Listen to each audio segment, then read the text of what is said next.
Welcome back. Well, many of us are ready to bring out the seasonal decorations in preparation for the upcoming holidays. Licensed pastoral counselor Dr. James StillWell is here to give us tips on how to declutter before we decorate. So welcome back to the show. Great to be here. Okay, so tell us, why is this so important to declutter before you actually start decorating your home?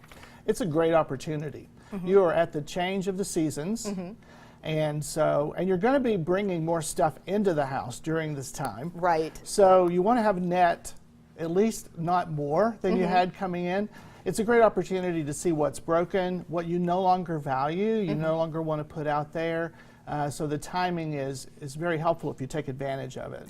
You are so absolutely right. All I can think about is my own house right now. Right. And everything that needs to be either, put away or, sold or given away or whatever. So it's really interesting that this is causing a problem with individuals, isn't it? Well, we don't have any idea. I mean, we don't realize how much clutter causes us problems in our life.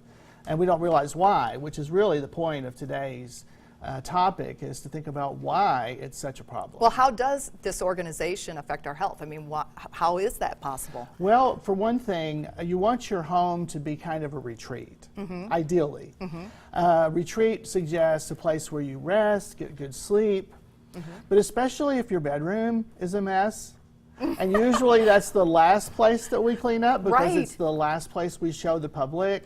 We're not getting enough rest. that's so the place to start. Funny. It's so funny that you just said that, because I just had family in town for the holiday, for Thanksgiving, and I put all of the paperwork and all the kids' stuff, I usually have it on the kitchen counter. I just swooped it right into my bedroom, and it's now piled up on my dresser, and I have to go through it, and it's just, I haven't gotten to it. But you're right, it does stress me out every single time I walk by there. It's so discouraging. Talking about the military, they stress that you make your bed first.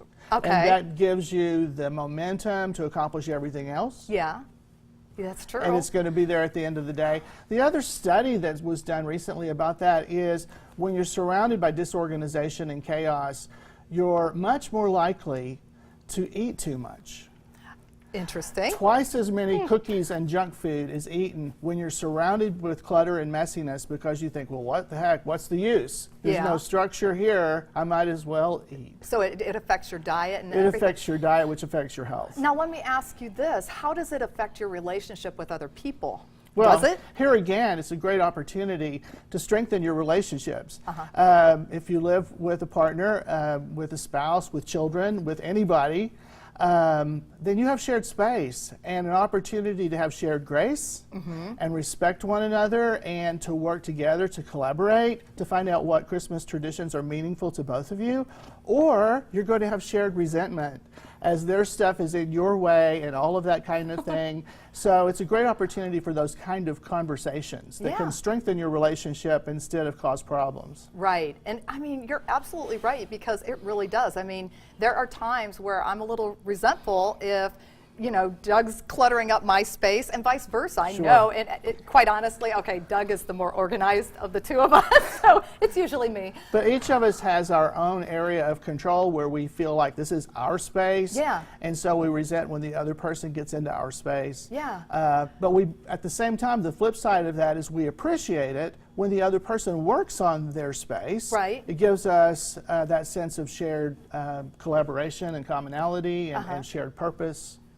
Now, let me ask you this. And I've read this in a study before. I've read some information about it. But is there a connection between clutter and memory loss? Yes, that's another thing. We talk a lot about the neural pathways in the brain.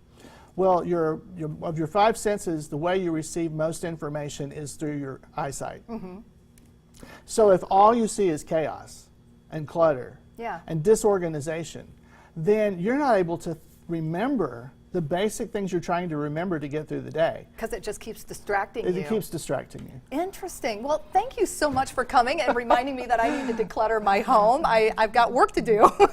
Well, try to use it as an opportunity for collaboration, for joy, for celebration, and that's why this can turn a potential negative into a positive. Exactly, and it helps to distress us Yes. too. So, well, thank you very You're much welcome. for being on the show. And we've got all your information up on the screen for those that would like to contact you. And we've also got the weather forecast and news out of Hollywood coming up on the other side of the break. You are watching Midday Kentucky, people. Keep it right here.